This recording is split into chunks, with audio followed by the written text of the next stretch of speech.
अच्छा, अस्सलाम वालेकुम। आज हम देखेंगे कि यूनिफॉर्म कॉस्ट सर्च किस तरह हम यूज़ करते हैं। अगर आपने हमारी पिछली वीडियो नहीं देखी ब्रेथ फर्स्ट सर्च वाली, तो वो आप जाके देख लें और आपको इसमें काफ़ी ज़्यादा चीज़ें समझ आ जाएंगी, क्योंकि उसी का कॉन्सेप्ट एक तरह से यूज़ करके हम इसको भी करेंगे। अच्छा, तो सबसे पहले हम देखें, हमने यहाँ पर एक्सपेंडेड और फ्रंटियर का एक कॉलम बनाया है टेबल के लिए। ये हमने पिछली अपनी वीडियो में किया था, वो जाके आप देख लें, फिर आपको ये चीज़ समझ आ जाएगी। ठीक है, सबसे पहले हम अपना स्टार्ट करें एस से, एस नोड से, और हमने पहुँचना है अपने गोल नोड तक। यहाँ पर हमने सबसे पहले एस नज़र आ रहा था, हमने एस लिखा, फिर एक्सपेंड किया उसको और हमने यहाँ पर साइड पे लिख दिया। अब हमारे पास जो नज़र आएंगे नोड्स, उनको हम अपनी इस क्यू में डालते जाएंगे। अब इसमें हमारे पास डिफरेंस ये होगा बी एफ एस से कि यहाँ पर हम क्यू नहीं बल्कि हम प्रायोरिटी क्यू यूज़ करेंगे। अब प्रायोरिटी क्यू और नॉर्मल क्यू में क्या फ़र्क होता है? प्रायोरिटी क्यू में ये होता है कि एक तरह से इसमें जो डाटा होता है वो एक ऑर्डर्ड में ऐड हो रहा होता है। जिस तरह अब यहाँ पर हमारे पास एस है, एस से हम ए पे जा सकते हैं, बी पे और सी पे जा सकते हैं। अगर हम नॉर्मल क्यू में डालते हैं वैल्यूज़ तो हम उनको एज इट इज़ लिख देते हैं, लेकिन जब हम प्रायोरिटी क्यू में वैल्यू ऐड करेंगे तो हम देखेंगे कि हमें ए तक पहुँचते हुए हमारा कितना कॉस्ट लगी है, हमें हमें कितना हमने पाथ ट्रैवल किया है। अब देखें, एस से हम ए पे पहुँचे हैं, हमें लगे हैं 5 कॉस्ट लगी है हमारी। एस से बी पहुँचते हुए हमें 2 लगी है और एस से सी पे पहुँचते हुए हमें 4 लगी है। अब इसमें जो हमारी लीस्ट कॉस्ट है वो हमारी क्यू के टॉप पे होगी और जो मैक्सिमम कॉस्ट है वो हमारी क्यू के एंड पे होगी। तो हम अपनी कॉस्ट को प्रायोरिटी दे रहे हैं।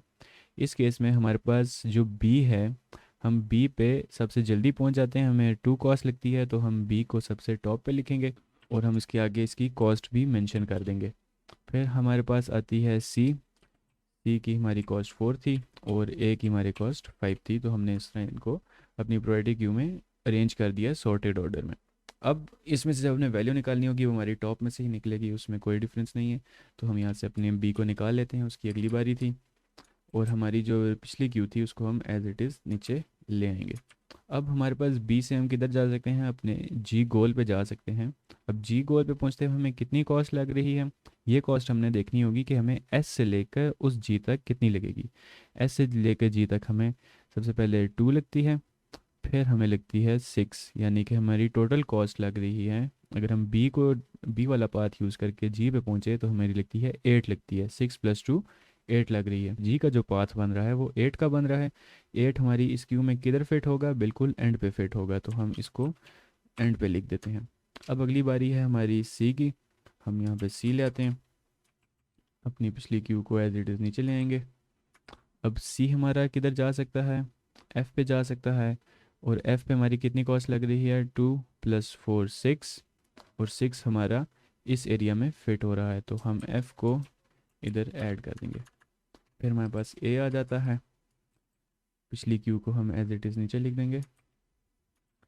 अब ए हमारा किधर किधर जा सकता है? हमारे डी पे जा सकता है और ई पे जा सकता है। डी पे पहुंचते हुए हमारी कितनी कॉस्ट लग रही है? 9 + 5 14, और ई पे पहुंचते हुए हमें लग रही है 5 + 4 9। तो 9 और 14 वो हमारे इन दोनों वैल्यू से बड़ा है, तो हम उनको एंड पे ऐड करेंगे। सबसे पहले हम 9 वाली लिखेंगे जो कि थी ई, फिर हम फिर 14 वाली लिख देंगे यहाँ पर एंड पे। अब हमारे पास आ जाती है अगली बारी एफ़ की। तो एफ़ के लिए हम अपनी क्यू पहले एज इट इज़ नीचे लिख देंगे, और एफ़ हमारा जा सकता है जी गोल पे, जी नोट पे। और इसकी हमारी अब कितनी लग रही है? अब हमारी इस पे लग रही है 4 2 एंड 1, यानी कि 4 + 2 + 1 ये 7 लग रही है, और 7 इन सब में से छोटा पाथ है तो वो सबसे टॉप पे ऐड होगा। फिर अब हम इस गोल नोट को जब निकालेंगे तो हमारा पूरा ये अपना यूनिफॉर्म का सर्च कंप्लीट हो गया है, हमने अपने गोल नोट पे पहुंच गए हैं। अब हमें यहाँ पर अपना निकालना होगा पाथ। पाथ हम किस तरह निकालेंगे? हमने पिछली वीडियो में देखा था।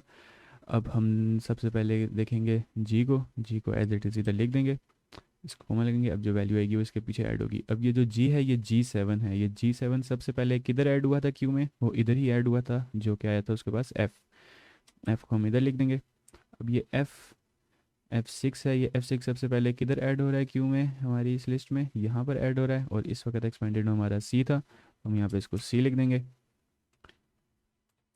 अब हमारे पास जो सी है C4, ये सबसे पहले ऐड किधर हो रहा है? हमारा यहाँ पर ऐड हो रहा है, और इस वक्त हमारा एक्सपेंडेड नोड था एस, जो कि हमारा स्टार्ट नोड था, तो हमारा यहाँ पे पाथ कंप्लीट हो जाता है। हम अगर देखना हो हमारा पाथ सही है कि नहीं, हम इनके कनेक्शन देख सकते हैं। हमारा एस से सी कनेक्शन जा रहा है, बिल्कुल जा रहा है।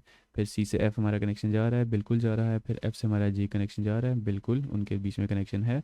तो हमने अपना पाथ भी सही तरह से कैलकुलेट कर लिया। अब हमने अगर हमारे अपने पाथ की कॉस्ट देखनी होगी कि टोटल कॉस्ट कितनी लगी है, तो आपने क्या करना होगा, ये जो एस सी एफ जी है इसकी पूरी कॉस्ट को ऐड कर दें। यहाँ पे हमारी थी 4 + 2 + 1, ये हमारी 7 थी।